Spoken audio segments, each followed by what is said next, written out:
Hey, what's up? It's Kristen back with another video. Obviously, I need a better intro. So I'm here making this video today, right now, because I needed to do something other than lay in the bed and cry. Um, I also need therapy and can't afford it, so yeah. Um, Eventually, once I'm done venting, I will be preparing Auntie Anne's pretzels. Or at least one of them, the frozen pretzel situation. I don't think I have to do like anything with the dough, because that would make sense, and then you just take it out and put it in the oven. But there may be more to it than that, so we'll find out together. Because I remember I did the bites one time, and that was a project because they only came with salt. And I'm pretty sure those only come with salt. And I don't eat salted pretzels. I mean, obviously, like the little chip kinds, but not the doughy kinds. I like cinnamon sugar. I like almond, and I did get ingredients since I would potentially be doing that. So that's gonna come in a few minutes. I am not doing very well. Um, so if you've seen any video that I posted this week, you know that it's been a week.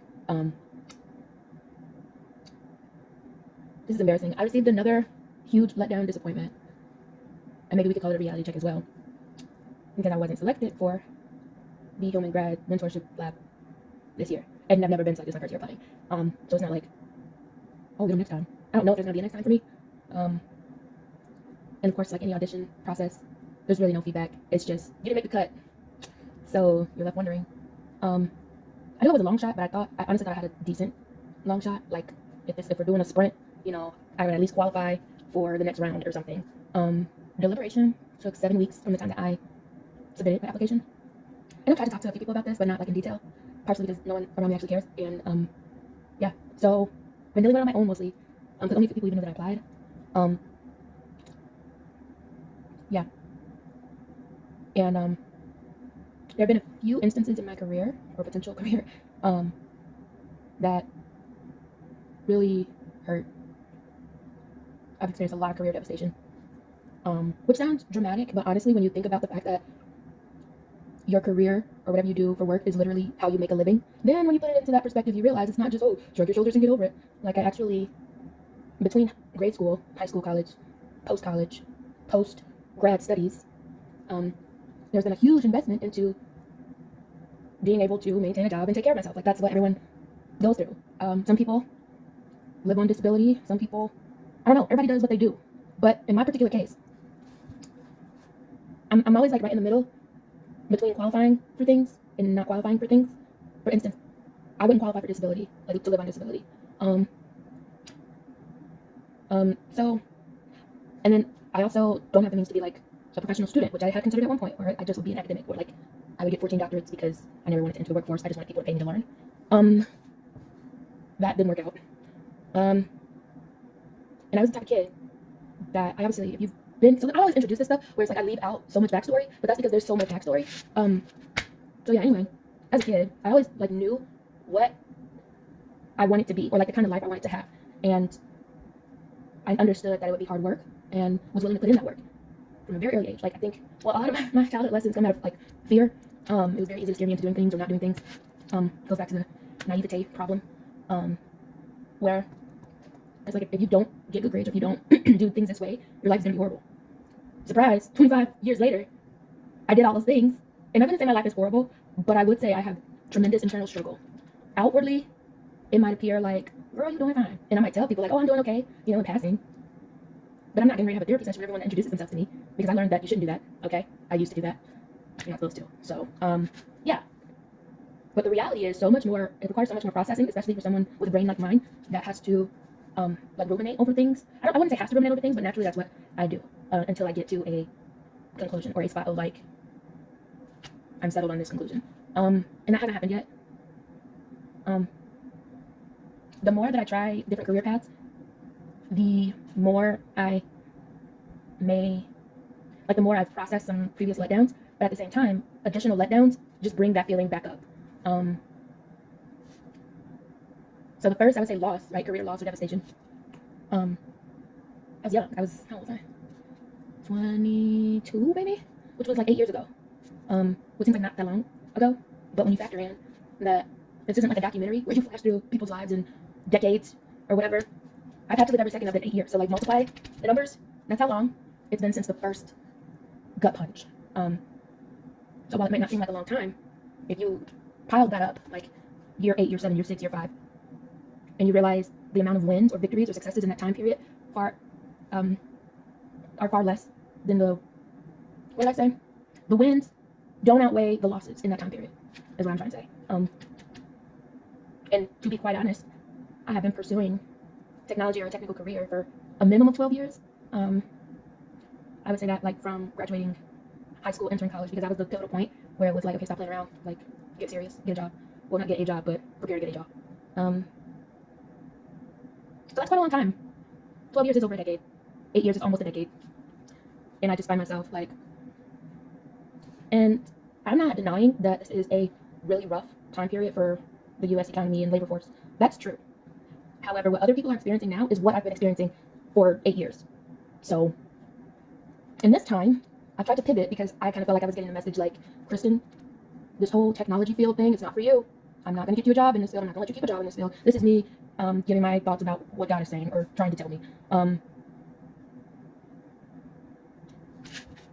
And so from June to November, pre-Wicked, I was still going with the flow, still like, okay, I got to get my master's degree in technology management and blah, blah, blah. Fail. Literal fail. Which, that situation is still pending resolution.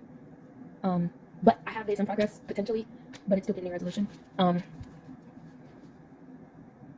So then I see Wicked, and I'm like, okay, maybe, just maybe, I can go this route.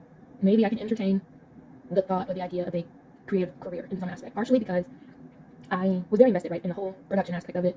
The engineering department on Wicked. Look, I'm not gonna talk about the Oscars, okay? But okay. So what they did in that movie, aside from all the on-screen creative stuff, the background stuff was just as cool to me. And so I'm like reviewing this and rewatching it several times, which is part of my fascination with Wicked. I know some Christians, I'm not even gonna get into that either. That is still, I got a lot of sore spots, okay? This is a quick therapy session. So for me, it just kind of was like the culmination of everything I've been trying to be or experience. And it's like, well, why couldn't I work on that? Well, because it was filming in London and I'm in the US. Also, at the time that it started, like filming and whatnot, I was still pursuing technology, but like not the big time. Like, I think I worked at Verizon. I pretty much worked a lot of places, obviously, which is part of the hurt. And why I stopped just trying to get a job to get money and like really focus on saving and managing my money correctly, so that when the time came where I did lose a job, because it was always that like the other shoe was going to drop. Like I always knew no matter how much I wanted that job that I had to last a long time and work out, and no matter how much like I felt it was really ideal on me. And I would say it was near perfect. I always knew there was a possibility, a strong possibility that I was going to last as long as I wanted it to. So I prepared for that. Thankfully, I learned from the previous 7 years, and was like, okay, I need a backup plan. So my backup plan has been backup planning, and that's the stage I'm in now. But eventually, the backup plan is like the safety net. It only has so much give. Like I can't sustain living like this. My forbearance is going to end within 3 or 4 months. That's my timeline. That's my reality. And so I'm in a predicament where I need to attain certain skills in education in order to be somewhat competitive in the creative industry with whatever natural talent I may or may not have, which is a whole other conversation. And so it's part of the reason why I was really, really, really invested in this program that seemed like a godsend that just hit me in the face when I was scrolling on Instagram. And it's not that I don't have any other opportunities or options. It's just that those aren't free. Those cost money, which obviously contradicts my predicament in which I can't be spending money like that and invest it into an imaginary career, which leads back to the devastation point, because it's like I don't even have any sort of sign or inclination that this might possibly work out. Like if I'm like, what if that causes me to fail or be less stable than these losses in the technical fields? Like what if I have a choice between a rock and a pebble? Like which would you rather get hit with? Each just don't hurt. One might hurt less. So that's where I'm at. I don't know. I'm just like lost. I'm wondering. Not wondering, but wandering. I'm trying to figure out what I'm good at, if anything. I'm trying to stop forcing myself to fit in certain boxes and holes and whatnot. I'm trying to live in a way where misery isn't right around the corner. So that's why this loss or whatever hits really hard. Almost as hard as the first one. Nothing's harder than the first one because it's the first. But this right here is number 2 on the list. Even though there was no money involved, like there was no paid opportunity, it's something that was, I feel, and this is where me and God have like, where we you know, in relationships when people be like, I'm not talking to you. It's not that, but I feel away. He knows I feel away. And that's that. So, and he knows why I feel away. I can like talk to the internet all day long about whatever, but he knows exactly how I feel, why I feel it, what I think, why I think that way, etc. And it's like finding out that, of course, and here goes the writer, which is also really hard because it's like I keep trying to make that happen and it's not going to happen. I think like a writer. I talk like a writer when I'm like explaining things. So anyway, it's like a scene where someone's best friend has a crush on someone and the best friend doesn't know, and then the person they have a crush on that they've been cool with, kicking it with in art class or whatever, comes and asks the friend out for, to dance. Meanwhile, the best friend that has the crush that thought they was vibing or whatever is sitting there like, and can't say anything to the friend because she has to be happy for her. And I'm the best friend in this situation if you were wondering, but that's how my brain comprehends emotions and situations. So anyway, that gives you a sense of what I'm feeling as the best friend, where you're like, and then how you look at that dude. In this case, the dude would be God. That's the best I can explain it. And the best friend is whoever else got chosen for this opportunity. Congratulations, by the way, if you're watching this, which you probably aren't, but hey, throwing that out there. So yeah, and then like, what do? And to make things more interesting, the dude in the best friend that had the crush, they go way back. She knew him first. Okay? And then she met old girl. You catch my drift? It's deep, okay? So they had history, and she's sitting there like, well, WTF, like, you mean to tell me you've been playing with me, playing in my face this whole time? That's how she feels. That's how I feel. Obviously, I'm the character. Have you been lying to me? You've been leading me on this whole time. And here I thought we was cool.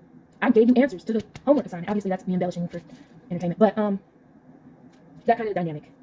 And so, what is best friend who's hopelessly in love, which is something I'm not even gonna go into that one. I'm not gonna go into that one. Anyway, the best friend who's like, let's say emotional or whatever. What does she do now that she's found out her entire history with old dude is kind of like in question at this point? She doesn't know what's gonna happen between those two, and she's in the middle, right? Because she's like, well, that's my female best friend, but this is old dude that I go way back with. And so, what is she to do? She has to do something to maintain both relationships, or does she? Well, in my case, I am going to be maintaining my relationship with God. We have always had a very interesting relationship because I didn't want to be here. I always say that, and I never really expound on that, but I came here knowing life was going to suck, okay? That's the best way I can put it. And I've had constant reminders of that reality. So yeah, so then how do you build on a meaningful connection when it starts with, I don't like you? I don't want to say it like that. I already said it. But anyway, where it's like, that's the feeling, where it's like, I'm really not into this. Like, I don't trust you. I don't know what your motives are.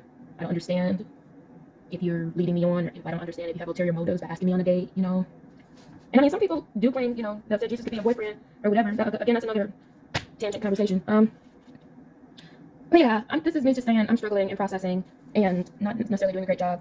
I kind of lost it. I don't want to say lost it, but I did a lot after I found out I didn't get selected. I may or may not have emailed Tyler Perry. I have no idea if these people are going to block me. I'm pretty sure I've been some, like how they say on Instagram, not blocked, but the settings where certain people can reply and respond to you. I think I've been, limited in some of my social media interactions because of how eager, excited, and what they say? They say bright-eyed and bushy-tailed or whatever. Geeky, fangirly. Yeah. I would like to go to sleep and wake up a different version of me. But unless I slip into a different dimension again, because let's be real, I'm not sure this was the one I started in the first place. It seems unlikely to happen. This isn't a poor me situation. This is just me, like, the wall isn't responding. But if I put this on the internet, people might respond. So that's that. And now it's been like almost half an hour of me rambling, and I haven't done anything to eat lunch. Yeah, so let me know if you have any insight on how I can maintain sanity, get a job, get an educational opportunity that isn't going to further complicate my financial situation. I've at least come to terms with one thing since getting laid off. I am a writer. I can say that now. Whether I'm a good writer, great writer, bad writer, that's not the point, but I am a writer.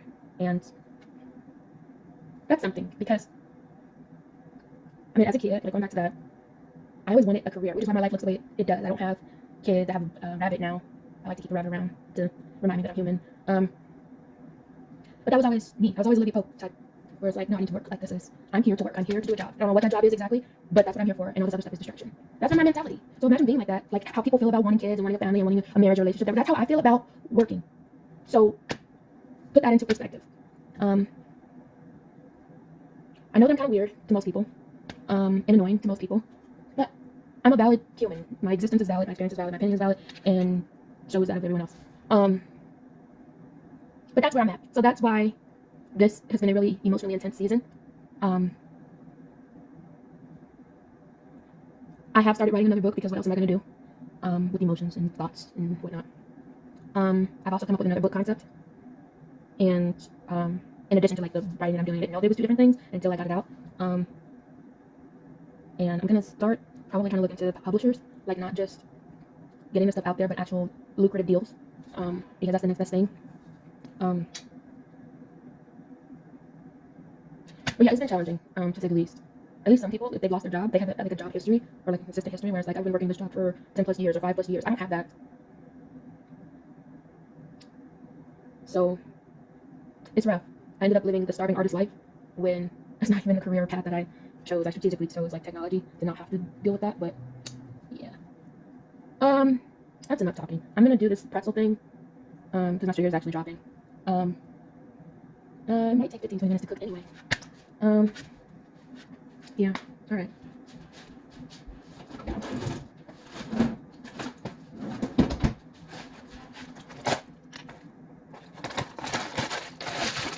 They're mini. That's what now. So, yeah. What else? Oh man. 4:25. Okay, it takes less than 10 minutes on 4:25.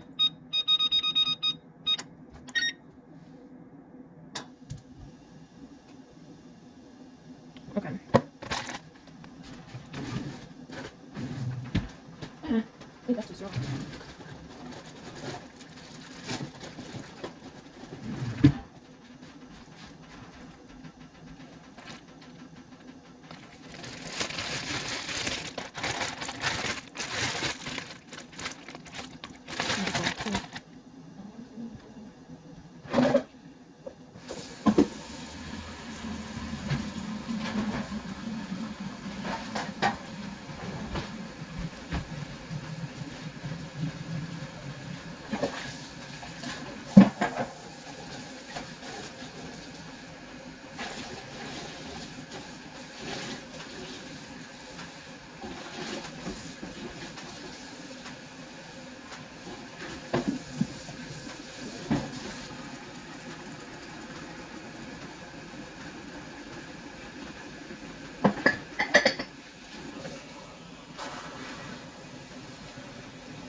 So, you may know that I live in Indiana, which is new or different for me.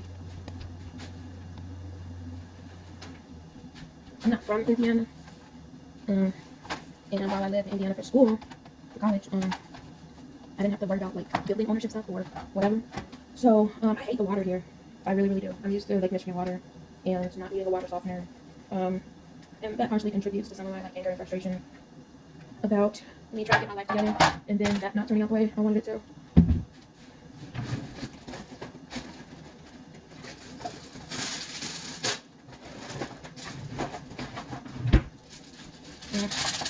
Yeah, hard water is not OCD friendly, in case you were wondering.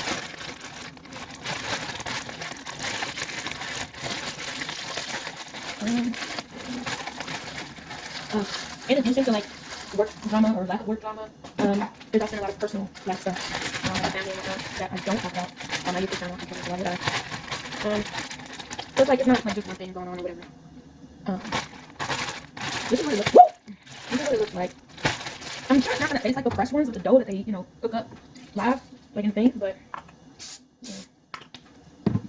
I do have oil in case it's not greasy enough, but it should be. Yeah. I also have my, what's this? This is my nut one. I don't like how they're cut. I would definitely have to like smash and then sprinkle. So that's for like the almond kind pretzel. And maybe I should have it so I could have one of each. Yeah, I might as well. But I haven't really. I do have hot dogs. I can have another hot dog for dinner tonight. And that'll be done. I'll probably do something. Okay, so I'm gonna do that. I'm gonna do 1 cinnamon sugar, 1 almond, so I can pretend like I cooked something. And then I'm gonna make 2 buttercup cubes. That's not hot enough at all.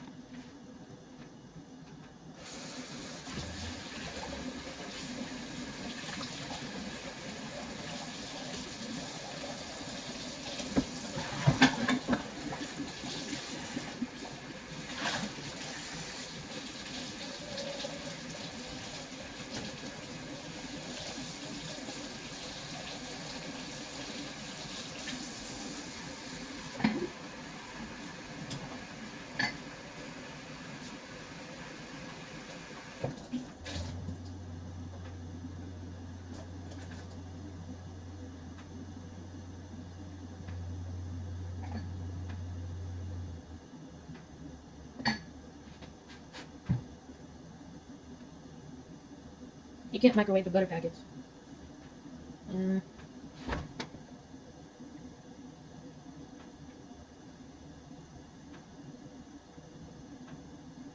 Alright, so the other thing I got, before I only had cinnamon and then regular sugar and I had mixed it, but this makes me feel a lot better because I think this is more like what they use. So I'm excited to try this. And the almond situation. This says honey roasted peanuts and mixed nuts, and I definitely see some. Actually, it looks like walnuts. Might be pecans. It says mixed nuts. I'm trying to see, do I see any almonds? I got it because of how it was on. Oh, I see an almond. That is an almond. Alright. So what I could do is try to find the almond pieces. No, that's doing too much. That's doing too much. Maybe I'll save this and do this right there. Yeah, so I could probably boom, smash, smash. Yeah, I think that's what I'll do. Yeah.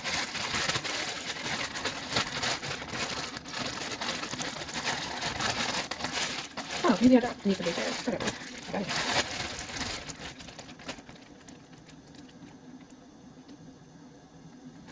They say you're supposed to put water on it, like a little bit. So maybe with the butter to make it spread.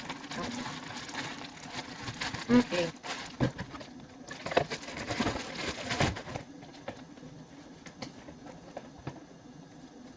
I'm gonna leave that out. Oh, I do need to figure out how I'm gonna do it.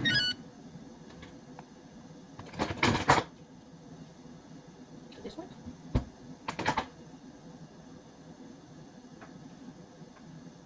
I have a pan.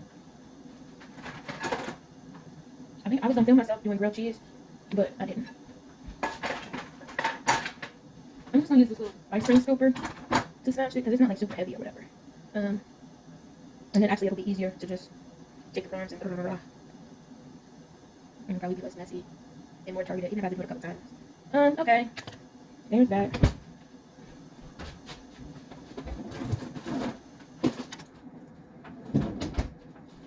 I could just have an ice cream sandwich or something, but I needed to make the video and I needed to make it somewhat almost interesting.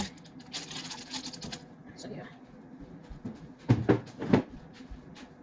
What I might do is another like piano situation while I wait for this. Although it says less than 10 minutes. I don't know if I trust that, so I'm probably gonna do a full 10 minutes, especially since it's 2 of them. I really like this, how it's engineered. I consider packaging engineering as well.